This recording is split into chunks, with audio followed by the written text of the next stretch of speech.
Bismillahirrahmanirrahim. Assalamualaikum warahmatullahi wabarakatuh. Alhamdulillah. Alhamdulillahilladzi sadaqa wa'dah wa nasara abdah wa azza jundah. Alhamdulillahilladzi arsala rasulahu bil huda wa dinil haqq liyudhhirahu ala dini kulli wa kafa billahi shahida. Allahumma salli wa sallim ala nabiyyina Muhammad wa ala alihi wa sahbihi wa man tabi'ahu bi ihsanin ila yaumiddin. Alhamdulillah, puji syukur kepada Allah Subhanahu wa taala. Salawat dan salam kepada Nabi kita Nabi Muhammad sallallahu alaihi wasallam. Melanjutkan pembahasan lanjutan dari tema agar terhindar dari sifat munafik. Sedikit mengulang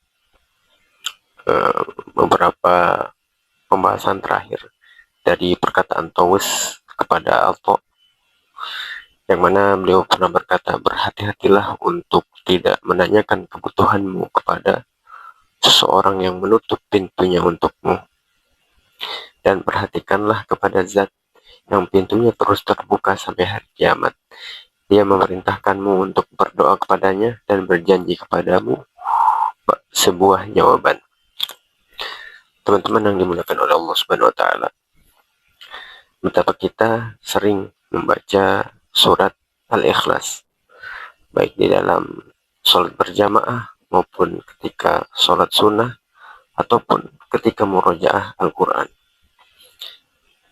Seolah-olah surat itu begitu lekat, begitu akrab di lisan kita, bahkan hampir sedikit sekali yang tidak hafal surat Al-Ikhlas, tapi dalam mengamalkannya, dalam mengimplementasikannya dalam kehidupan sehari-hari, itu kebanyakan dari kita gagal. Salah satu kegagalannya adalah kita masih bergantung kepada makhluk. Sebagaimana yang dikatakan oleh Thomas ini, berhati-hatilah untuk tidak menanyakan kebutuhanmu kepada seseorang yang menutup pintunya untukmu. Jadi sebenarnya manusia itu ketika dia dimintai sebuah permintaan, mungkin permintaan pertama akan dikabulkan, permintaan kedua akan dikabulkan meskipun dengan raut wajah yang agak berbeda, permintaan ketiga mungkin juga masih dikabulkan, tapi raut wajahnya sudah sangat berbeda dan auranya pun sudah sangat menolak dari permintaan itu untuk dikabulkan. Apalagi permintaan yang keempat, kelima, dan seterusnya. Begitulah bukti bahwa sebenarnya memang manusia itu diciptakan dalam keadaan lemah. Sesungguhnya tidak ada manusia di muka bumi ini yang tidak pamrih, pasti pamrih, apapun alasannya. Dengan alasannya jasa lah, balas jasa lah, dengan alasan yang berbakti lah, itu semua pamrih. Bahkan yang sering kita dapatkan juga itu terjadi di ruang lingkup terdekat kita, seperti halnya ruang lingkup keluarga, seperti anak yang terlalu menggantungkan harapannya, apapun kebutuhannya kepada orang tua, seolah-olah orang tuanya ini bagaikan Tuhan.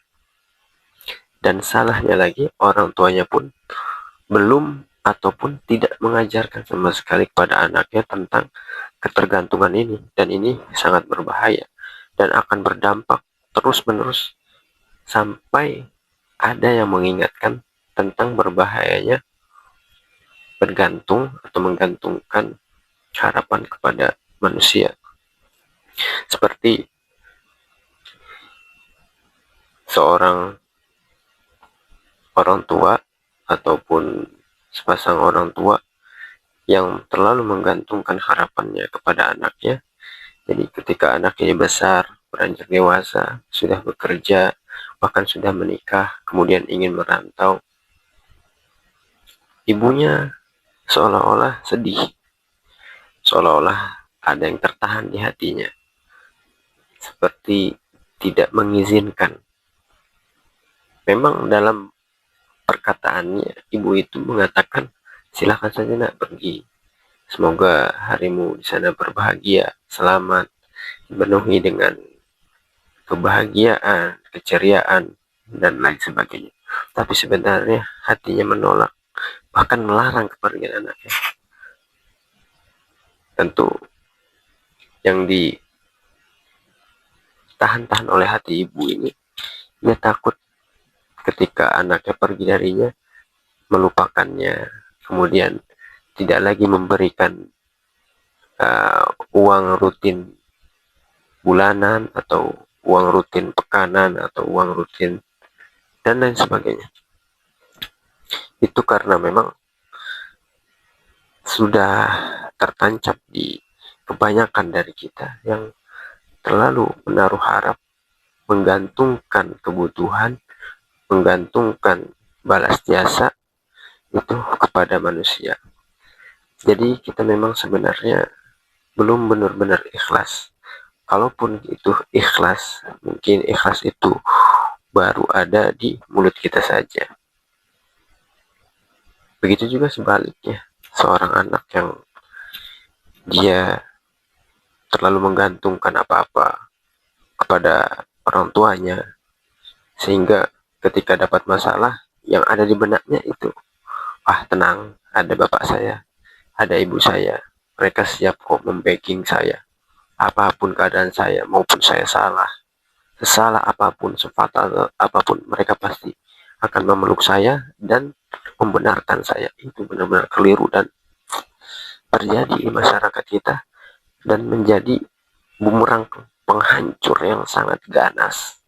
Orang tua yang bahkan anaknya sudah sedewasa itu, setua itu, ketika melakukan kesalahan fatal masih dibela secara mati-matian, ini fatal sekali.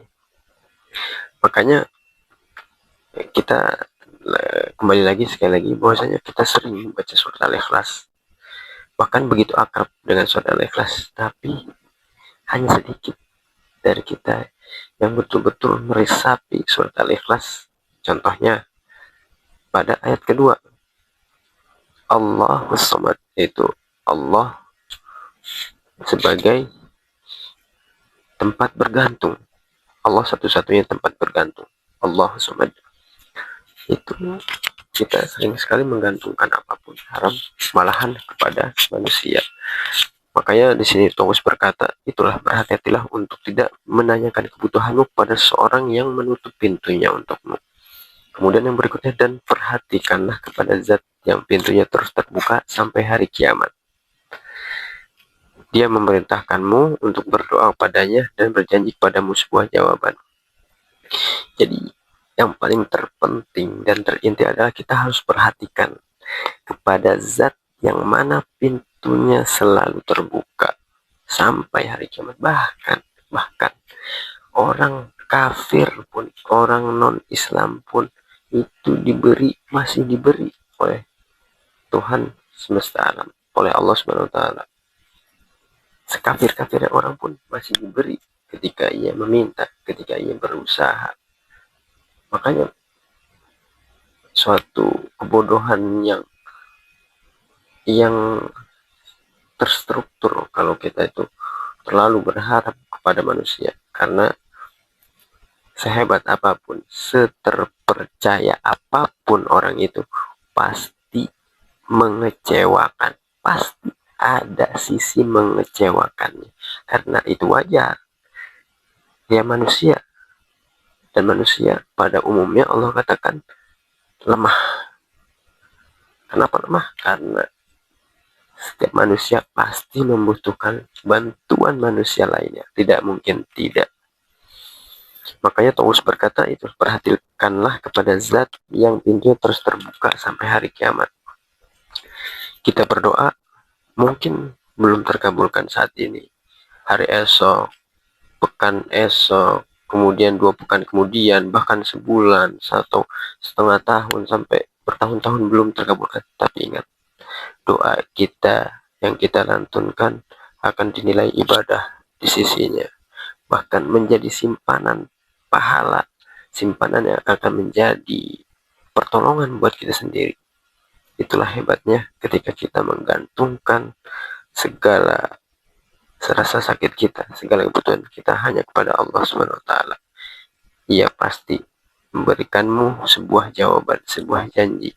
Innahu la yukhliful mi'ad. Sesungguhnya Allah tidak pernah menyelisihi janjinya. Kemudian teman-teman yang dimuliakan oleh Allah Subhanahu wa taala, yang berikutnya adalah kemarin kita sudah sampai pada perkataannya Tawus bin Atha. Intinya kita disuruh bergantung hanya kepada Allah Subhanahu wa taala.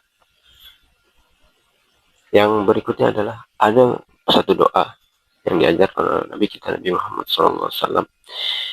Beliau mengajarkan doa yang mana doa ini berbunyi, Allahumma inni a'udzubika minal kufri wal fusuqi wasyaqaqi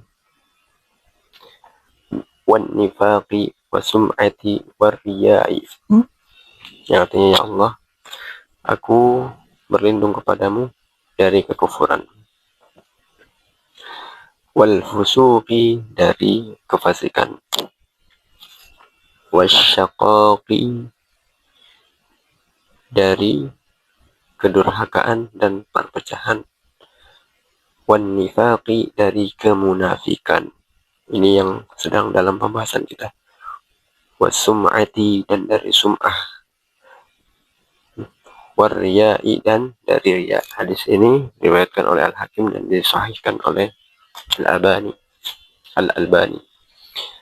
Yang pertama adalah Nabi mengajarkan agar kita memohon kepada Allah Subhanahu wa taala berlindung dari kekufuran. Kekufuran di sini maknanya luas. Jadi betapa banyak di dunia ini manusia itu kufur, ingkar.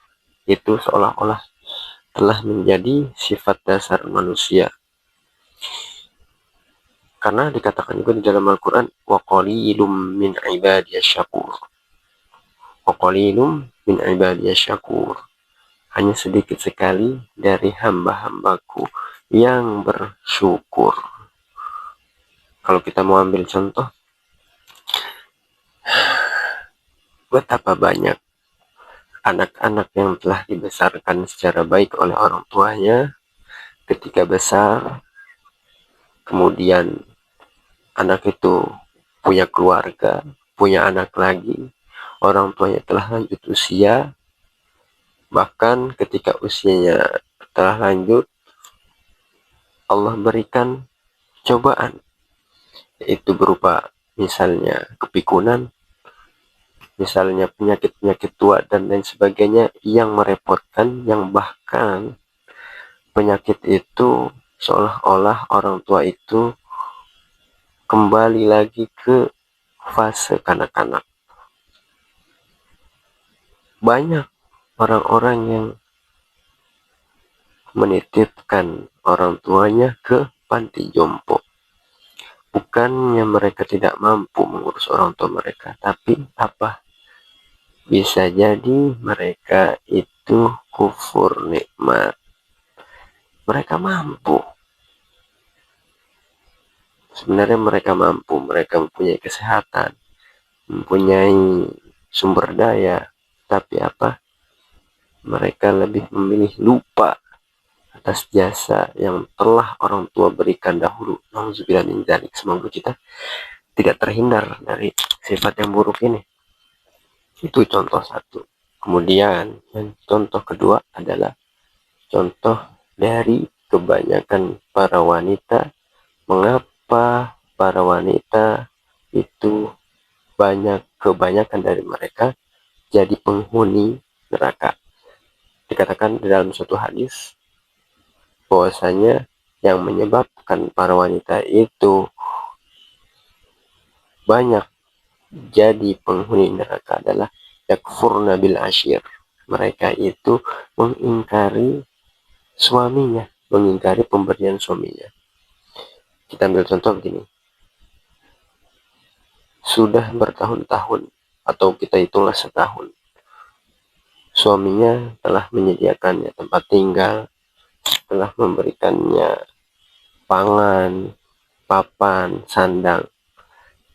Satu saja kesalahan si laki-lakinya, si suaminya, dia langsung bilang kepada suaminya, "Hei suami, hei bang, kau ini bertahun-tahun tinggal aku dengan kau, tak pernah bahagia aku ini. Aku tuh menderita terus. Kayaknya kau tuh seperti laki-laki tak ada guna." Atau bahkan dengan pertanyaan, bang, kenapa kau miskin terus? Kenapa kau tuh miskin? Kenapa kau tuh tak kaya-kaya? Padahal rumah sudah diusahakan oleh suaminya. Meskipun ya masih menyewa, makan masih disediakan oleh suaminya. Meskipun lauknya mungkin itu-itu saja, tapi setidaknya disiapkan.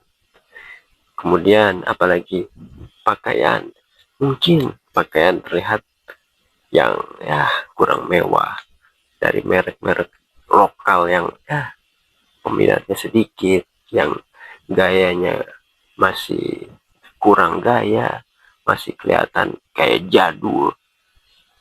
Itu kebanyakan manusia itu kufur. Makanya Nabi ajarkan agar kita berlindung pada Allah Subhanahu wa taala dari kekufuran. Karena begini, kalau dengan nikmat yang sedikit saja kita belum bisa mensyukurinya, bagaimana dengan nikmat yang banyak? Pasti tentu logikanya tidak akan pernah bisa kita untuk mensyukuri yang banyak. Kalau yang sedikit saja kita belum bisa syukuri. Contoh lain dalam hafalan, tanda bersyukur seorang ketika diberikan kemudahan, diberikan kemampuan untuk menghafal satu surat misalnya. Ia bukti syukurnya dia jaga dengan mengulang, dengan memurojaah hafalannya. Kalau dengan hafalan yang diberikan Allah berupa satu surat saja tidak mampu yang murojaah, bagaimana kalau nanti dia diberikan nikmat oleh Allah berupa 114 surat? Pasti dia tidak akan mampu mengulangnya, tidak akan mampu mensyukurinya, karena satu surat saja terbengkalai. Nah, semoga kita terhindar dari yang seperti itu. Kemudian Nabi mengajarkan juga agar kita berlindung dari fusuk, yaitu kefasikan. Ya, kefasikan ini identik itu bangga dengan dosa. Contohnya seperti apa? Seperti ini. Ada sebuah hadis yang mengatakan bahwasanya Allah Subhanahu wa taala mengampuni dosa hambanya di setiap siang dan malam, selagi hambanya itu tidak mujahirun. Apakah mujahirun itu? Mujahirun itu yaitu telah Allah tutup dosa-dosanya, aib-aibnya dari siang ataupun malam. Ketika malam dosanya ditutup oleh Allah Subhanahu wa taala, tapi ketika pagi dia mengatakan kepada teman-temannya, "Wahai fulan, aku semalam habis dosa ini, habis ini." Dengan bangganya dia mengatakan dengan jujur, "Aku telah melakukan ini, telah melakukan itu." Ini adalah suatu kebodohan yang terstruktur. Bahkan dengan PD-nya dia bilang, jadi orang nggak usah munafik. Kalau misalnya berbuat dosa ya udah bilang aja, jangan bodoh kali jadi orang. Kalau buat dosa itu nggak usah bangga. Dosa itu bukan untuk dibangga-banggakan, bu. Dosa itu untuk disesali. Kalaupun buat dosa bukan juga buat dibangga-banggakan, kau kasih tahu orang banyak, itu namanya bodoh. Jadi orang tuh jangan bodoh kali kau. Pala tuh dipakai. Makanya itu tadi wal fusuk, ya, yaitu kefasikan ataupun perbuatan-perbuatan dosa. Itu Nabi ajarkan. Kenapa? Memang karena manusia itu lemah. Makanya diajarkan berbagai macam doa oleh Nabi. Itu pertama, berlindung dari kekufuran. Yang kedua adalah dari kefasikan. Kemudian yang berikutnya adalah Nabi ajarkan agar kita berlindung dari syakok, kedurhakaan atau perpecahan. Jadi betapa banyak ya, betapa banyak dari kita ini terhalangi oleh saudara kita sendiri. Maksudnya apa? Kita ini sebagai sesama umat Islam bukannya malah lebih suka bersaudara, ruhama, tentram, ramah tamah, tidak. Bahkan kita, mohon maaf ya, lebih suka berkelahi dengan sesama saudara sendiri, terutama saudara seagama. Dia melakukan ini, langsung kita vonis itu tidak ada itu ajaran. Kayak seolah-olah yang dipentingkan itu berantamnya, bukan bukan persatuannya. Padahal diperintahkan dalam Al-Quran, wa tasimu bihablillahi jami'a wa la tafarraqu. Ya, bersatulah kalian dengan tali Allah, wa la tafarraqu. Janganlah berpecah belah, tapi kita lebih suka berpecah belah. Contoh lagi, tidak sedikit juga dari kita yang menuntut ilmu, belajar bukan untuk mendapatkan kedekatan kepada Allah Subhanahu wa taala, tapi untuk berdebat. Harusnya bukan untuk berdebat, bahkan nauzubillah, bahkan untuk mendebat gurunya sendiri. Gurunya sendiri didebat. Jadi emang kalau kita salah niat, kita jadi kurang ajar. Kalau udah kurang ajar, kita itu biasanya durhaka. Kedurhakaan itu akhirnya membuat kita jadi berpecah belah. Berpecah belah, udah hancur lah kita. Kita lebih suka berantem dengan sesama saudara. Makanya disebutkan juga di akhir juz 18 itu, waja'alna ba'dakum li ba'din fitnah atasbirun maka rabbuka basira. Jadi kami jadikan sebagian kamu dengan sebagian yang lain itu fitnah, sebagai ujian. Atasbirun, apakah kamu akan sabar. Maka rabbuka basira, dan sungguh dan Allah Subhanahu wa taala itu Maha melihat atas apa yang kalian kerjakan. Kita seolah-olah bangga betul berantem, kelahi, saling menjelek-jelekan, saling membuli terhadap sesama saudara kita. Tapi kita sama orang kafir kita melehoi. Bahkan bukan melehoi lagi, kita bangga. Kita ikutin gaya dia, gaya hidup mereka. Kita ikutin apa yang dia pakai, kita sukai. Memang ajib memang ini. Makanya Nabi tak salah, Nabi mengajarkan doa ini. Kita agar berlindung dari kekufuran, kefasikan, kedurhakaan atau perpecahan. Dan yang berikutnya, yang keempat ini, Nabi mengajarkan agar kita berlindung dari nifaq. Ya, Nabi mengajarkan agar kita berlindung dari nifaq. Yang mana ini adalah subinti dari pembahasan kita, pembahasan lanjutan, itu pembahasan kedua dari tema besar agar terhindar dari sifat munafik. Mengapa Nabi mengajarkan kita doa agar terhindar dari sifat munafik? Karena orang munafik ini kekal ya di dalam neraka. Kekal di dalam neraka, dan dia di bawah neraka yang paling bawah. Jadi masukkan di neraka yang paling bawah. Ini berbahaya sekali. Ada 3 sifat dasar orang munafik. Yang pertama adalah jika berkata ia berdusta. Kemudian yang kedua, jika ia berjanji ia mengingkari. Yang berikutnya, ketika ia diberi amanah ia berkhianat. Cobalah kita cari dari diri kita. Jangan kita kebakaran jenggot, marah-marah gak jelas ketika ada pembahasan munafik. Kita langsung sentimen, langsung sensitif. Gak usah seperti itu. Apa salahnya kita berintrospeksi diri? Jangan kita tuh sudah lama menjadi munafik tulen. Selagi kita masih ada nyawa di raga, berarti di situ Allah masih memberikan kesempatan untuk memperbaikinya. Kemudian yang berikutnya, yang Nabi ajarkan agar kita berlindung darinya adalah wasum'ati, yaitu sum'ah atau ingin didengar. Jadi ya tidak sedikit juga orang-orang yang ketika ia beramal, ketika ia melakukan kebaikan, itu kerap sekali harus disebutkan namanya. Ya, infak 50.000 ketika dibacakan di pengumuman Jumat harus disebutkan tuh namanya. Namanya Fulan SEME.